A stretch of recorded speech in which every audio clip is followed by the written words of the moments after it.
Firmé mi nombre en aquel papel, mientras una sonrisa se formaba en la comisura de sus labios. Lo que mi hijo abogado y mi nuera médica no se dieron cuenta fue que debajo de mi nombre, Ernesto Silva, había escrito bien chiquito, bajo coacción. Ese fue el error más grande que cometieron en su vida. Hola, mi nombre es Ernesto Silva. Tengo 77 años y soy jubilado del Banco de Brasil, donde trabajé por más de 40 años como gerente de cuentas. Nací y crecí aquí mismo en Belo Horizonte, Minas Gerais, en 1974, una época en que la ciudad todavía guardaba sus aires de pueblo. Mis cabellos ya están todos blancos, mis manos tienen manchas de la edad, pero mi memoria y mi mente continúan afiladas como siempre fueron. Eso fue lo que salvó mi vida y mi patrimonio cuando intentaron pasarme por encima. Si te está gustando esta historia, dale like y déjame en los comentarios de qué ciudad y país me estás viendo. Me encantaría saber de dónde son todos ustedes.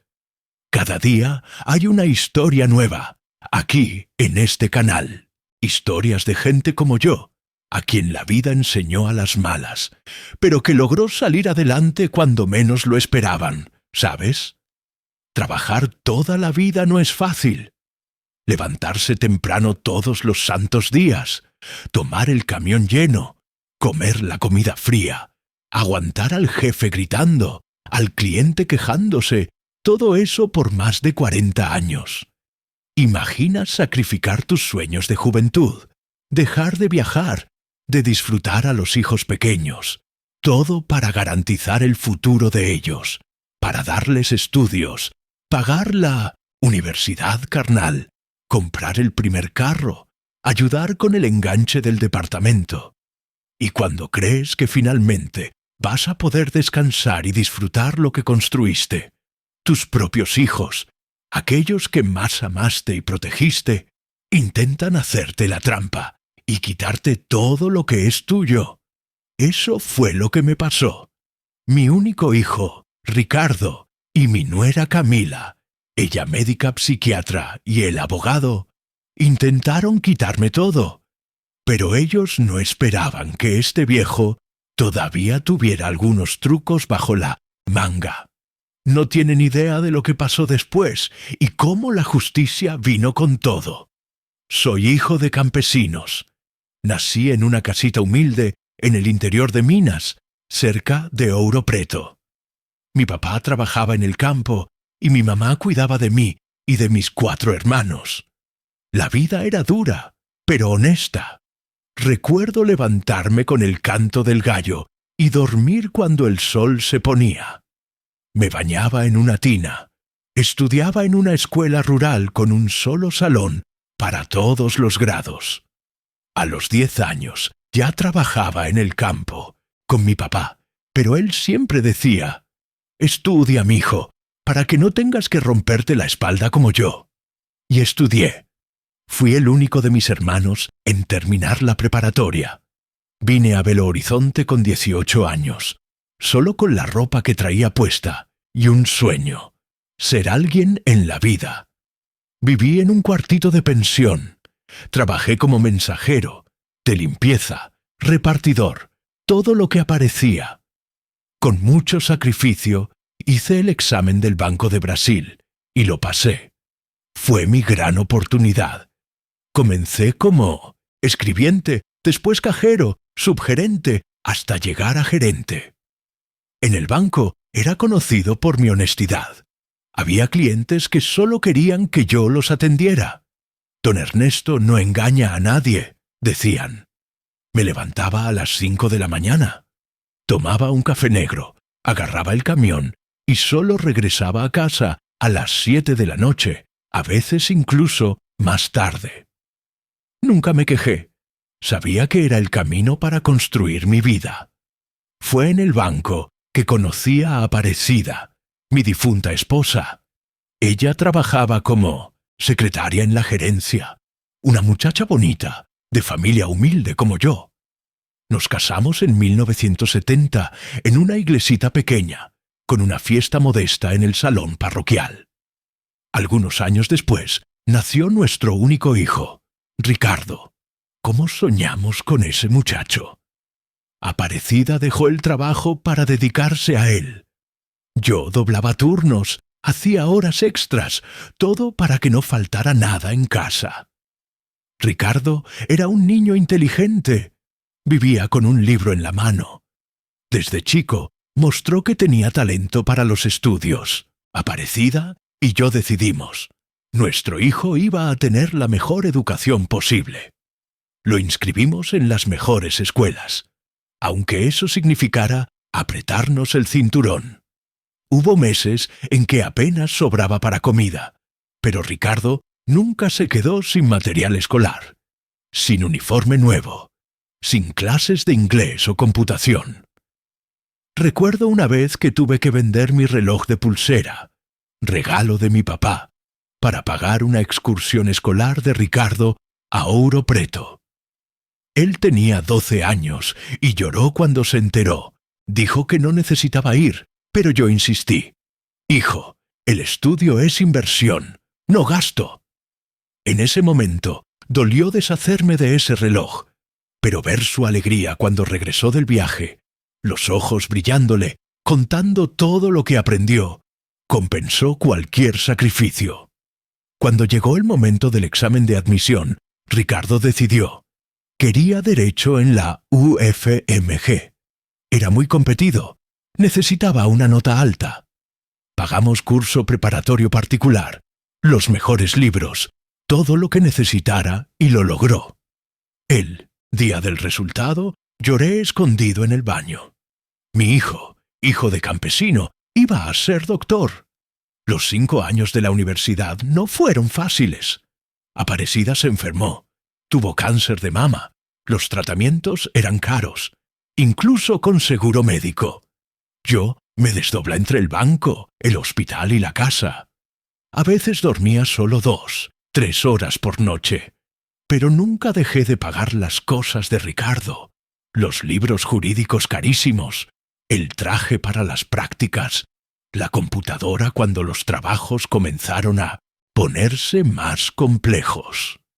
Fue en la universidad que Ricardo conoció a Camila. Ella estudiaba medicina en la misma universidad. Una muchacha bonita, de familia con más recursos que la nuestra. Sus papás tenían una farmacia grande en el centro de la ciudad. Cuando Ricardo la trajo a casa por primera vez, confieso que me sentí intimidado. Ella hablaba difícil. Había estudiado en el extranjero. Usaba ropa de marca, pero a Aparecida le gustó de inmediato. Ella tiene buen corazón, Ernesto, decía mi esposa. Se casaron apenas se graduaron. La fiesta fue grande en el salón más elegante de Belo Horizonte.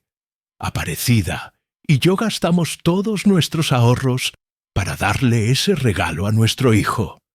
Ricardo se graduó en Derecho con honores. Camila eligió psiquiatría como especialidad. Nuestra familia tenía ahora un abogado y una médica. ¡Qué orgullo sentíamos!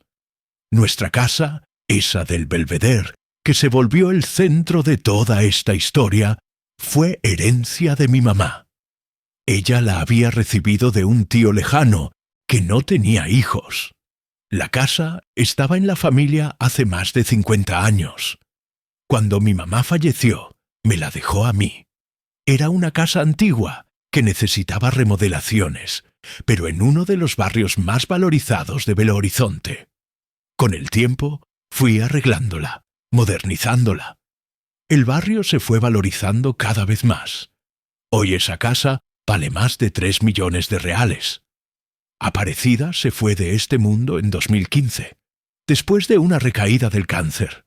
Fueron 45 años de matrimonio, toda una vida juntos. Quedé destrozado, sin piso. Fue Ricardo quien me ayudó a reorganizar los papeles, las cuentas, todo. Confié en él completamente. Después de todo, además de mi hijo, era abogado. ¿Quién mejor para orientarme, verdad? Fue ahí que comenzaron las primeras señales, sutiles al principio. Ricardo y Camila empezaron a visitar más, siempre preguntando por mi salud, si estaba tomando bien las medicinas, si no estaba olvidando las cosas. Camila, con ese modo técnico de médica, me observaba mientras yo hablaba, como si me estuviera analizando. Ricardo comenzó a sugerir que vendiera la casa. Muy grande para un viejo solo, decía él. Que me mudara a un departamento más pequeño, más seguro. Yo me resistía. Decía que estaba bien, que me gustaba mi casa, mis recuerdos ahí. Ellos parecían preocuparse mucho por mi dinero también. Querían saber cuánto tenía en el banco, en las inversiones. Ricardo se ofreció para administrar mis cuentas, para que no te preocupes, papá. Rechacé educadamente. Podía estar viejo, pero no estaba senil. Siempre administré bien mis finanzas. No sería ahora que necesitaría ayuda. Fue cuando comencé a notar miradas entre ellos, conversaciones susurradas que paraban cuando yo me acercaba. Ricardo más impaciente cuando yo no estaba de acuerdo con alguna sugerencia suya. Camila comenzó a dejar en el aire comentarios sobre ancianos que pierden la capacidad de discernimiento. Fue ahí que me di cuenta. Mi hijo y mi nuera estaban planeando algo. Y no era para mi bien, era para el bien de ellos. El cambio en el comportamiento de Ricardo y Camila se fue haciendo cada vez más evidente después de que Aparecida se fue. Antes, en las visitas de domingo, traían a los muchachos, mis 2 nietos, Pedro de 15 y Julia de 12, y pasábamos todo el día en familia. Camila ayudaba a preparar la comida. Ricardo contaba historias del despacho. Los muchachos jugaban en el patio. Era como la familia debe ser. Pero desde hace un tiempo, las visitas comenzaron a cambiar. Venían siempre, los 2 solos, sin los nietos. Cuando preguntaba por los muchachos, decían que estaban estudiando o en alguna actividad importante que no podían faltar. Extrañé a mis nietos, ese ruido de niños que le daba vida a la casa. Las visitas también se volvieron más cortas y más tensas. Ya no era esa plática relajada de antes. Ricardo, que siempre fue un muchacho cariñoso, ahora parecía impaciente. Cuando contaba alguna historia de mi época en el banco, me cortaba con un «Papá, ya contaste eso 1000 veces». Camila entonces me miraba como si yo fuera uno de sus pacientes. ¿Sabes esa mirada clínica? Evaluando, juzgando, anotando mentalmente cada cosita que decía o hacía. Un día estaban los 2 sentados en mi sala, cuando me di cuenta de que Camila miraba alrededor como si estuviera evaluando los muebles, los cuadros, todo. Ricardo entonces soltó: «Papá, ¿ya pensaste en vender esta casa? Es muy grande para ti solo. Da mucho trabajo. Y este barrio se está poniendo peligroso». ¿Peligroso? El Belvedere, uno de los barrios más elegantes y seguros de Belo Horizonte. Eso no tenía ningún sentido. Respondí con calma: «Mijo, estoy muy bien aquí. Tengo a doña Cefa, que viene 3 veces por semana a limpiar todo. El jardinero cuida el patio, y sobre seguridad está la alarma que tú mismo mandaste instalar». «Pero papá», insistió Camila con ese tono profesoral suyo, «los estudios muestran que los ancianos que viven solos tienen más probabilidad de caerse, de sufrir accidentes domésticos. Y entonces, tu caso, con 77 años, los riesgos son aún mayores». Eso me molestó, tratándome como un viejo inválido.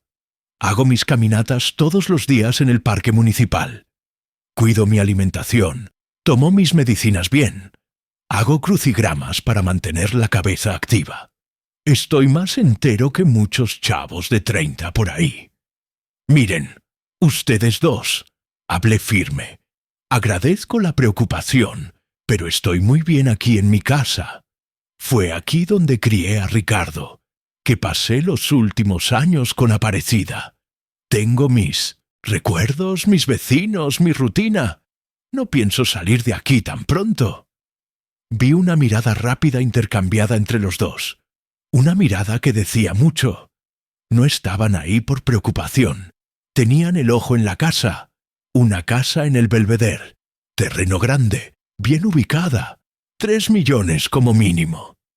Las visitas continuaron y con ellas las sugerencias. Que debería pasarle poder a Ricardo para administrar mis cuentas para facilitarte. Que debería pensar en el futuro por si me llegara a pasar algo. Camila llegó a sugerir que podría tener problemas cognitivos sin darme cuenta. Comencé a desconfiar. Un día llamé a mi antiguo amigo Sergio.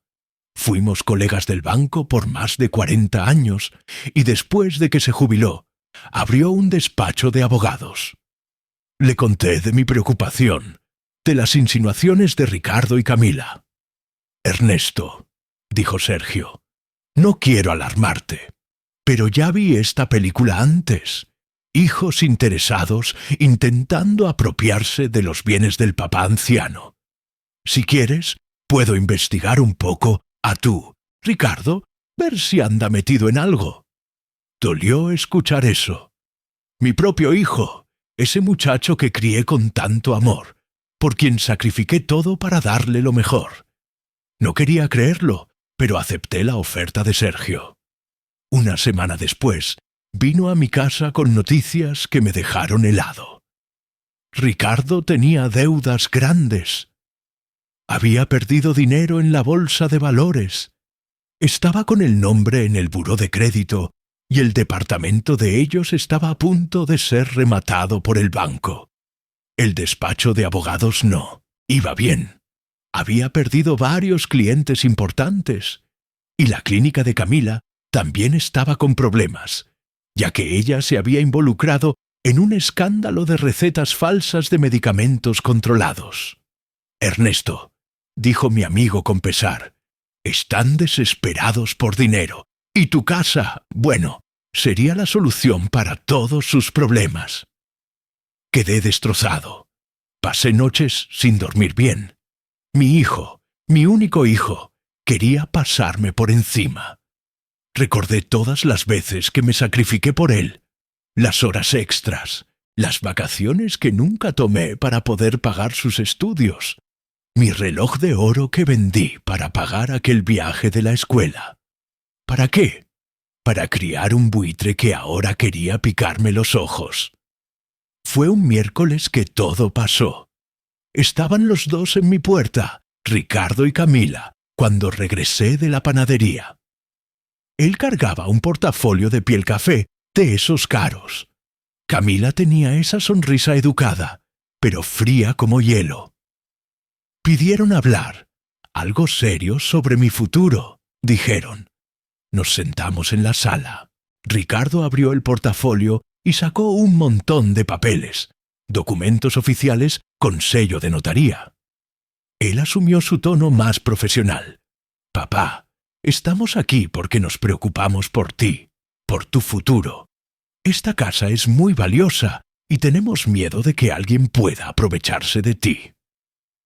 «¿Cómo así, hijo?», pregunté, fingiendo no entender a dónde quería llegar.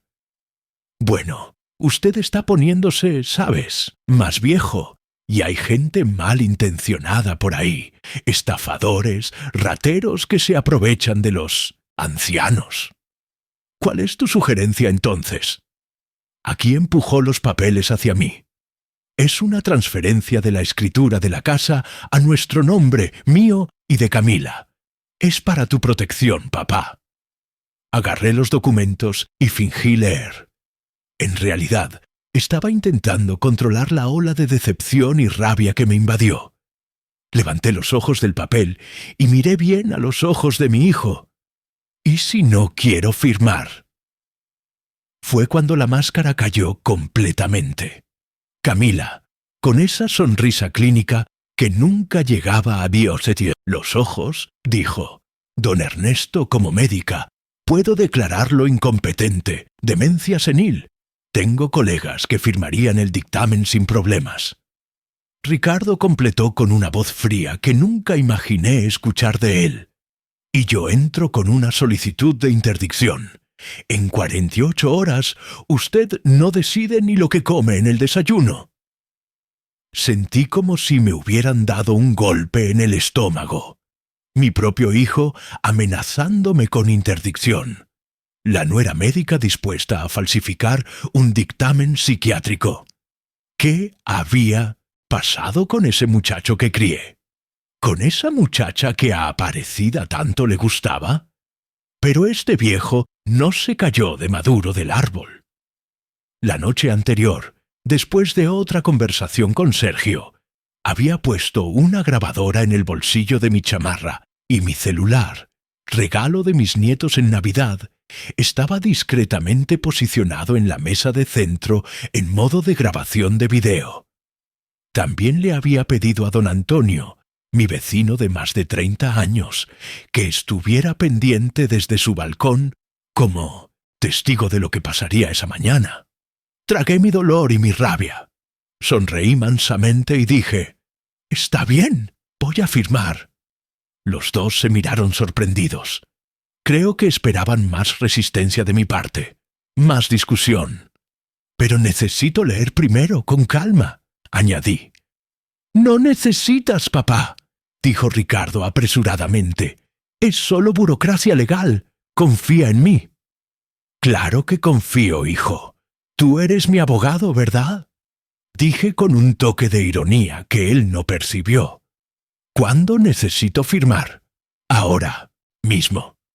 Empujó los papeles y una pluma importada en mi dirección. «Déjame solo agarrar mis lentes», dije, levantándome lentamente. Aproveché para ajustar mejor el celular, garantizando que capturara bien sus caras. Regresé, me puse los lentes y firmé el documento. Pero hice algo que ellos, en la prisa y la codicia, no notaron. Después de mi nombre, Ernesto Silva, añadí en letra chiquita, bajo presión, casi imperceptible, pero estaba ahí.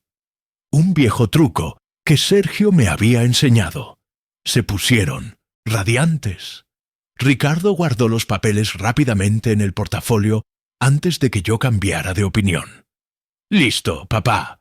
Ahora todo está seguro», dijo con un entusiasmo que no combinaba con la situación. «¿La casa está protegida?» «Protegida de mí, quieres decir», pensé, pero solo sonreí y asentí con la cabeza.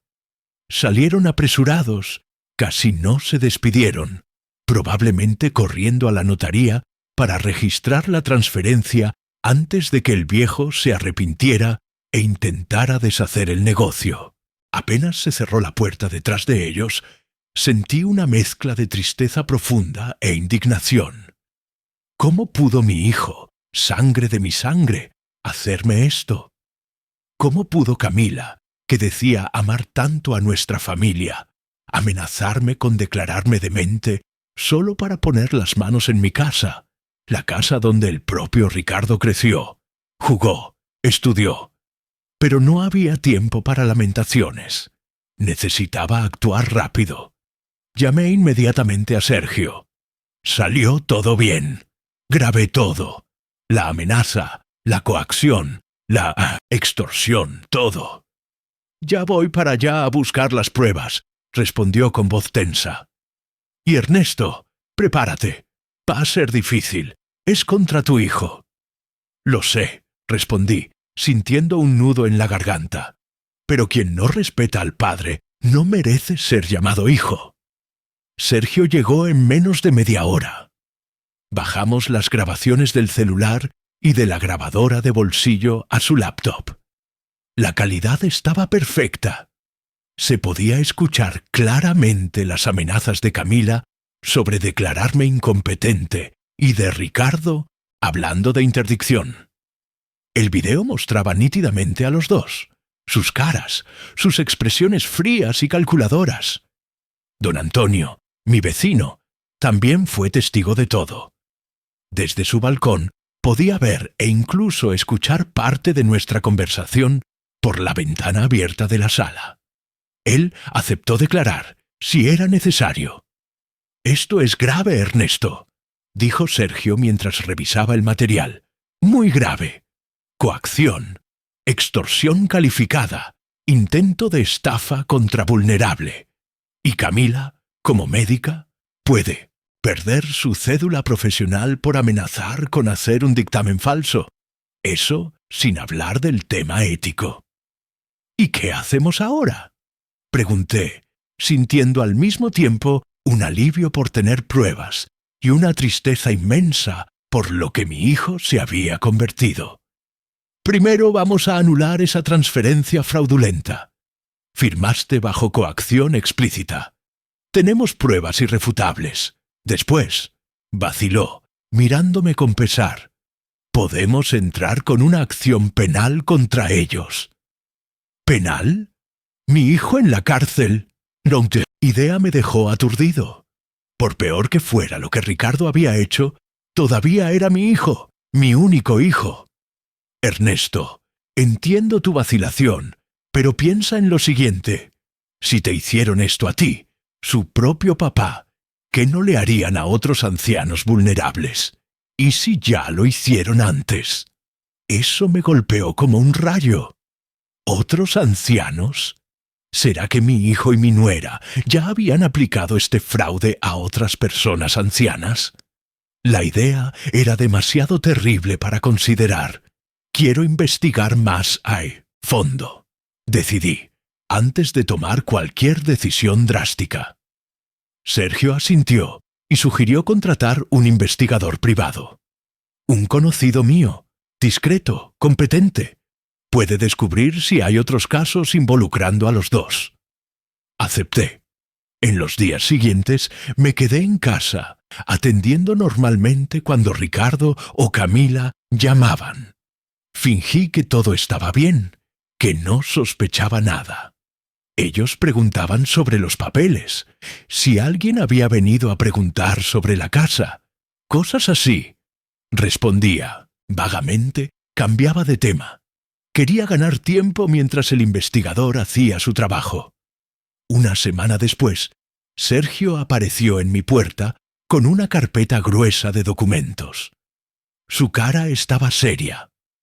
«Ernesto, necesitas sentarte para escuchar esto». Lo que el investigador descubrió me enfermó. Ricardo y Camila no eran novatos en este tipo de fraude. Habían hecho algo similar con al menos 3 otros ancianos en Belo Horizonte en los últimos 2 años. Doña María, 82 años, viuda, perdió su departamento en Santo Agostinho a manos de un sobrino abogado y su esposa médica, que la convencieron de transferir el inmueble para su protección. Meses después, fue desalojada de su propio departamento y ahora vivía en un asilo público. Don José, 79 años, excomerciante, tuvo su casa en Sion tomada por el hijo de un amigo, un abogado muy confiable, y ahora vivía de favor en casa de una hija en el interior. Doña Ruth, 85 años, tuvo sus ahorros, más de 200.000 reales, vaciados por una pareja muy educada, él abogado y ella médica, que ofrecieron ayuda para proteger su patrimonio de estafadores. En todos los casos había el mismo modus operandi. Ricardo usaba sus conocimientos jurídicos para preparar documentos aparentemente legítimos, y Camila, con su autoridad médica, amenazaba a los ancianos con falsos diagnósticos de demencia o incapacidad mental si no cooperaban. «Ernesto», dijo Sergio, sosteniendo mis manos temblorosas, «ya no es solo sobre ti. Hay otras víctimas, personas vulnerables que fueron robadas y tuvieron sus vidas destruidas. Necesitamos actuar». En ese momento, algo cambió dentro de mí. La tristeza dio lugar a una determinación férrea. Ya no era el papá herido por la traición del hijo. Era un ciudadano indignado con un crimen en serie contra personas vulnerables. Vamos hasta el final. Decidí. Haz lo que sea necesario. Sergio no perdió tiempo. Esa misma tarde, entramos con una denuncia formal en el Ministerio Público, con todas las pruebas, las grabaciones, los testigos y los documentos sobre los otros casos. También accionamos la barra de abogados contra Ricardo y el Consejo de Medicina contra Camila. El fiscal que recibió el caso quedó impactado con las pruebas. Don Silva, dijo después de revisar todo, raramente veo un caso tan bien documentado. Y la gravedad de los hechos. Un abogado y una médica usando sus profesiones para extorsionar ancianos, incluyendo al propio papá. Vamos a actuar con urgencia. En menos de 48 horas, la Policía Federal estaba en la puerta de la casa de Ricardo y Camila a las 6 de la mañana, con una orden de cateo. Revisaron todo. Encontraron documentos comprometedores sobre los otros ancianos, cuentas bancarias sospechosas e incluso un modelo de dictamen psiquiátrico en blanco, listo para ser usado en nuevos fraudes. Ricardo me llamó desesperado. «Papá, ¿qué hiciste?» «Yo nada. ¿Ustedes qué hicieron?» Respondí calmadamente. «Para con eso. Quita esa denuncia». «¿Parar con qué, hijo?» «Con la justicia. Ya no está en mis manos». Su voz temblaba. Por primera vez desde que era niño, escuché a mi hijo llorar por teléfono. Pero no era el llanto de arrepentimiento, era de rabia, de desesperación por haber sido atrapado. El detective encontró los documentos de doña María, de don José, de doña Ruth. Hablé pausadamente. «Ustedes hicieron esto antes, ¿verdad? Con otros ancianos». Silencio del otro lado de la línea. Entonces, su voz ahora fría. «¿Te vas a arrepentir de esto, viejo?» «No, Ricardo. Quien ya se arrepintió fui yo, de no haberme dado cuenta antes de qué tipo de hombre te convertiste. Los cargos contra los dos eran graves. Abuso de vulnerable, extorsión calificada, falsedad ideológica, asociación delictuosa contra Ricardo, falso testimonio médico, ruptura de ética médica, amenaza y coacción contra Camila. La audiencia en el Consejo de Medicina fue la primera. Camila, siempre tan elegante y segura, parecía marchita frente a los consejeros. Las grabaciones fueron reproducidas para que todos escucharan. Como médica, puedo declarar al señor incompetente demencia senil. Tengo colegas que firmarían el dictamen sin problemas. El presidente del consejo preguntó con visible indignación. «Doctora, usted amenazó con declarar a un paciente incompetente sin ninguna evaluación médica por interés financiero personal». Camila tartamudeó. Intentó explicar. Dijo que fue mal interpretada. Pero las pruebas eran irrefutables. El consejo votó unánimemente por la cancelación de su cédula profesional. Ya no podría ejercer la medicina. Salió de la audiencia llorando, destruida profesionalmente. En la barra de abogados, Ricardo no tuvo mejor suerte. El Tribunal de Ética lo expulsó de la orden por unanimidad. Un abogado que usa sus conocimientos jurídicos para extorsionar al propio papá anciano no merece portar la licencia, declaró el presidente de la comisión. Usted avergüenza nuestra profesión. Pero lo peor todavía estaba por venir. Con las investigaciones avanzando, la Policía Federal descubrió 2 casos más similares en otras ciudades de Minas. El esquema era mayor de lo que imaginábamos inicialmente. Había incluso una red de contactos, otros médicos y abogados corruptos que ayudaban en los fraudes. El juicio penal fue rápido, con las pruebas abundantes e irrefutables. Ricardo fue condenado a 12 años de prisión en régimen cerrado. Camila recibió 10 años. Los bienes de la pareja fueron bloqueados para indemnizar a las víctimas. La casa de ellos de 1,5 millones, 2 carros de lujo y cerca de 800.000 en cuentas bancarias. La historia se volvió viral en los medios. Hijo abogado y nuera médica, condenados por extorsionar a papá anciano y otras víctimas, era el titular de todos los periódicos.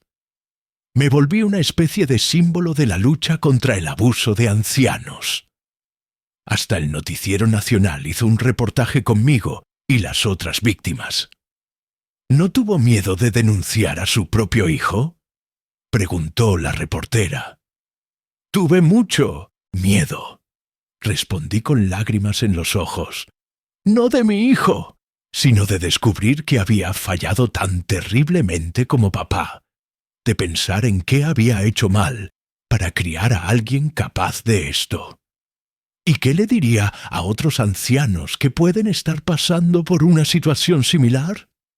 Les diría que la edad no significa incapacidad, que nuestros derechos no disminuyen cuando el cabello se pone blanco, y que el amor de verdad, de hijos, de familia, no viene con amenazas ni con papeles de transferencia de bienes.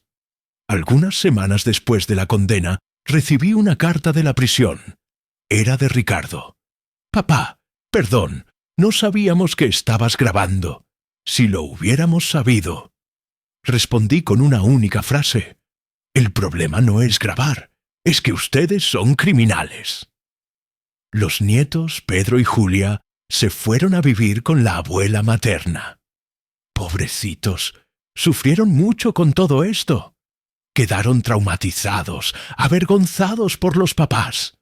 Al principio, evitaban hasta visitarme, tal vez pensando que yo los culpaba de alguna forma. Pero con el tiempo comenzaron a venir los fines de semana. Hoy son ellos los que me ayudan con la computadora, con el celular, los que me acompañan a las consultas médicas.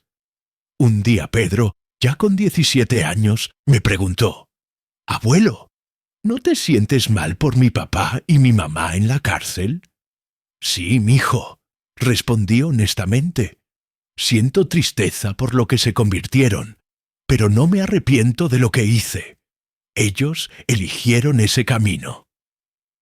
Con el dinero recuperado de las cuentas de Ricardo y Camila, ayudé a las otras víctimas. Doña María regresó a un departamento propio, más pequeño, pero digno. Don José recibió una compensación financiera. La familia de doña Ruth, que ya había fallecido, recibió lo que le fue robado. Pero el cambio más grande fue lo que hice con mi propia casa. Transformé parte de ella en un centro de día para ancianos del barrio, un lugar donde personas de mi edad pueden encontrarse, platicar, jugar dominó o cartas, hacer manualidades, tener compañía.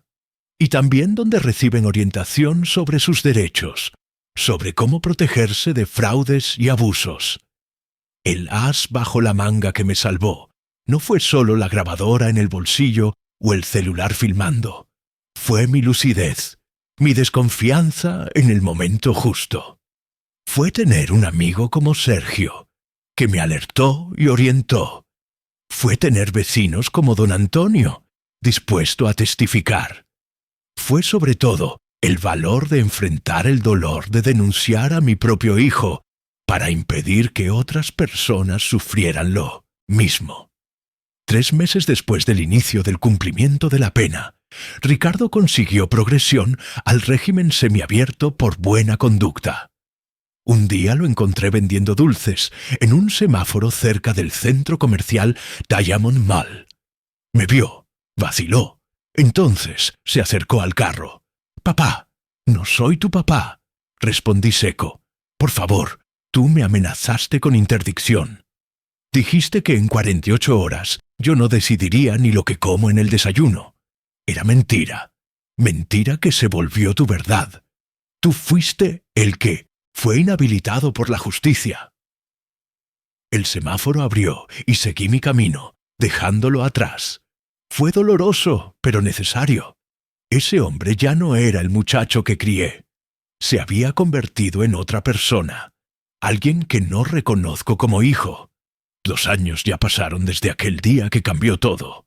Hoy tengo 79 años. Continúo en mi casa, en el Belvedere, y mirando hacia atrás todavía siento una mezcla de tristeza y alivio. Tristeza por el hijo que perdí, o mejor dicho, por el hijo que nunca realmente tuve. Alivio por haber escapado de una trampa que podría haberme destruido completamente. A veces, en las noches más silenciosas, me pregunto dónde fue que me equivoqué en la crianza de Ricardo. ¿Será que le di demasiada atención al dinero y poca a los valores? ¿Será que mi ausencia durante aquellos años de trabajo duro en el banco dejó una marca que no percibí? ¿O será que algunas personas simplemente nacen con un vacío en lugar de la conciencia, un hueco que ningún amor paterno logra llenar? Nunca voy a tener esas respuestas. Pero aprendí que no toda la sangre de nuestra sangre merece nuestra confianza, que no toda la familia es refugio, y que a veces los verdaderos amigos, como mi compañero del banco Sergio, son la familia que elegimos y que nos elige de vuelta. El centro de día para ancianos que monté en la casa ha sido mi redención. Cada mañana, de las 8 de la mañana a las 5 de la tarde, recibimos cerca de 25 ancianos del barrio y de regiones cercanas. Hay gente rica, clase media, gente más humilde. El dolor de la soledad y el miedo al abandono nos iguala a todos. Contraté una enfermera, una maestra de manualidades, un fisioterapeuta que viene 3 veces por semana. La casa que mi mamá me dejó, que Ricardo y Camila intentaron quitarme, ahora alberga sueños y esperanzas de tantas personas. Una vez por semana, un abogado voluntario, discípulo de Sergio, viene a dar pláticas sobre derechos de los ancianos, sobre cómo protegerse de fraudes, sobre cómo hacer testamentos seguros. Ya ayudamos a desenmascarar 3 intentos de fraude contra frecuentadores del centro. Uno de los casos era igualito al mío. Un sobrino intentando forzar a una señora de 82 años a firmar un poder. Mis nietos, Pedro y Julia, se acercaron bastante. Pedro incluso entró a la Facultad de Derecho. Dice que quiere ser un abogado honesto, no como el papá. Julia se interesa más por las artes. Está estudiando música. Viene a visitarme casi todos los fines de semana. En los primeros meses, evitaban hablar de los papás. Era un tema demasiado doloroso. Hoy ya logramos platicar sobre eso con más naturalidad. «Abuelo», dijo Pedro en una de esas visitas, «¿cree que mi papá y mi mamá van a poder recuperarse cuando salgan de la cárcel?» «No sé, mijo», respondí con sinceridad. «Depende de si ven lo que hicieron mal, si entienden que no fue solo un crimen contra mí, sino contra su propia humanidad. Ricardo todavía cumple condena, pero ya logró progresión al régimen semiabierto. No nos hablamos. Él intentó mandar algunas cartas después de aquella primera, pero devolví todas sin abrir, no por rabia, sino por autopreservación. Algunos puentes cuando se queman no deben ser reconstruidos. Camila lo perdió todo, la profesión, la libertad, el respeto. Sin poder ejercer la medicina, que era su identidad, dicen que entró en depresión profunda en la prisión. Siento por ella, como ser humano que sufre, pero no puedo olvidar la frialdad con que amenazó con declararme demente solo para quitarme mi casa. Las otras víctimas que ayudé a recuperar parte de lo que perdieron se volvieron amigos. Doña María, de 82 años, viene casi todos los días al centro. Fue ella quien tuvo el departamento en Santo Agostinho, quitado por el esquema de Ricardo y Camila. Es una señora alegre, a pesar de todo lo que pasó. Da clases de tejido para los otros ancianos. Don Ernesto, me dijo un día, usted transformó una tragedia en bendición, no solo para usted, sino para todos nosotros. Esas palabras valieron más que cualquier reconocimiento oficial, y fueron muchos. Reportajes, homenajes de la Asociación de Defensa de los Derechos de los Ancianos, hasta una medalla de la Cámara de Diputados de Belo Horizonte por el trabajo en el centro. Pero nada se compara con ver en los ojos de esas personas la gratitud por haber encontrado un lugar donde son valorados, donde son escuchados. Una de las lecciones más duras que aprendí es que no existe una edad en la que dejamos de ser vulnerables a las decepciones. Pensé que a los 77 años ya había vivido lo suficiente para estar inmune a traiciones. Pero la vida tiene una manera amarga de mostrarnos que la ingenuidad no tiene fecha de caducidad. Otra lección: no confundas amor con sumisión. Muchos ancianos aceptan abusos de los hijos por miedo a la soledad, por creer que es normal que los más jóvenes manden, por pensar que ya no tienen derecho a una vida digna. Yo casi caí en esa trampa. Casi acepté la humillación de la mano de mi propio hijo, solo para no sentirme abandonado. Los reportajes sobre mi caso generaron un efecto interesante. Las denuncias de abusos contra ancianos aumentaron casi 30% en Belo Horizonte. Personas que sufrían calladas vieron que era posible reaccionar, que la edad no significa abdicar de la dignidad. El Centro de Atención a Ancianos de la Policía creó hasta un programa llamado Operación Ernesto para casos similares al mío. Me siento honrado, pero también triste de que existan tantos hijos como Ricardo por ahí. En la última Navidad recibí una sorpresa emocionante. Los nietos organizaron una comida especial en el centro. Decoraron todo, invitaron a todos los frecuentadores, contrataron hasta una pequeña orquesta. En medio de la fiesta, Pedro se subió a un banco y pidió la atención de todos. Estamos aquí para celebrar no solo la Navidad, sino el ejemplo de mi abuelo, Ernesto Silva. Un hombre que, frente a la mayor traición posible, eligió no amargarse, sino transformar su dolor en ayuda para otros. Abuelo, usted nos enseñó que la verdadera familia no es solo la de sangre, es la que construimos con respeto y amor verdadero. Confieso que lloré como niño. Ver a mis nietos superando la vergüenza por los papás, encontrando un camino propio de integridad, fue el mayor regalo que podría recibir. Un reportero me preguntó después de todo si lograba perdonar a Ricardo y Camila. Respondí con sinceridad: el perdón no es olvido. El perdón no es decir que lo que hicieron está bien. No está. Ellos lastimaron a personas vulnerables, abusaron de sus profesiones, traicionaron la confianza más sagrada que existe. Pero tampoco cargo el odio.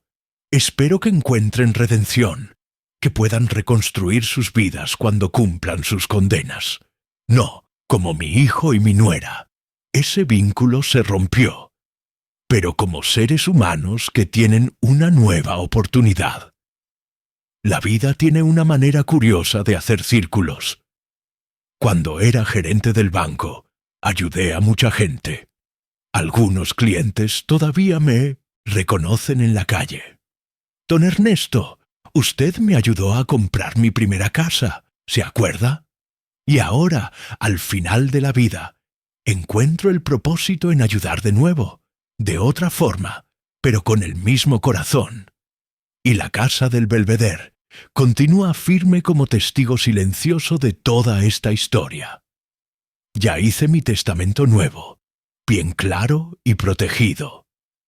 Después de que yo me vaya, la casa se convertirá oficialmente en un centro permanente para ancianos, con una fundación para mantenerla. Mis nietos estuvieron de acuerdo y apoyaron la decisión. Ellos entendieron que el verdadero legado no está en las paredes o en los ladrillos, sino en los valores que llevamos.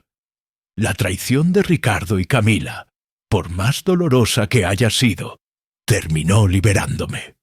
Si no fuera por aquella grabadora en el bolsillo aquel día fatídico, tal vez hoy estaría en un asilo cualquiera, abandonado, sin mis recuerdos, sin mi dignidad, sin mi casa, como tantos otros ancianos por ahí, invisibles en una sociedad que solo valora a quien produce. Ninguna riqueza material vale la paz mental. Ninguna casa, por más lujosa, vale más que la honestidad. Ningún diploma colgado en la pared, sea de derecho, sea de medicina, vale más que el carácter de quien lo porta. Ricardo y Camila lo tenían todo. Juventud, educación, carreras prometedoras, hijos maravillosos. Lo perdieron todo porque eligieron el camino más corto, más fácil, más sucio. Mientras escribo estas líneas, miro por la ventana del balcón y veo el jardín que Aparecida tanto amaba. Las rosas están floreciendo. El árbol de primavera está cargado. La vida continúa, a pesar de los dolores y las traiciones. Y yo continúo aquí, no como una víctima, sino como un sobreviviente, como alguien que decidió que la mejor venganza contra aquellos que intentaron robar su dignidad es vivir con aún más dignidad. Antes de despedirme, quiero preguntarte algo importante. Si tú estuvieras en mi lugar, ¿qué habrías hecho? ¿Habrías denunciado a tu propio hijo o habrías dejado pasar todo por mantener la paz familiar? ¿Crees que hice lo correcto o fui muy duro? Déjame tu opinión en los comentarios. Me encantaría saber qué piensas sobre esta historia. ¿Actuarías igual que yo o diferente? Cuéntame, ¿qué harías tú si tus propios hijos intentaran quitarte todo lo que construiste con tanto sacrificio? Tu comentario es muy importante para mí y para todos los que estamos aquí compartiendo nuestras experiencias. Gracias por escucharme hasta aquí. Si te gustó esta historia, dale like y suscríbete al canal. Quien vio hasta el final, comenta ahí abajo la palabra justicia. Y no dejes de ver las otras historias aquí del canal. Aquí en la pantalla hay dos que te van a gustar. Un abrazo de este viejo que aprendió que a veces la justicia puede tardar, pero no falla cuando estamos preparados para luchar por ella.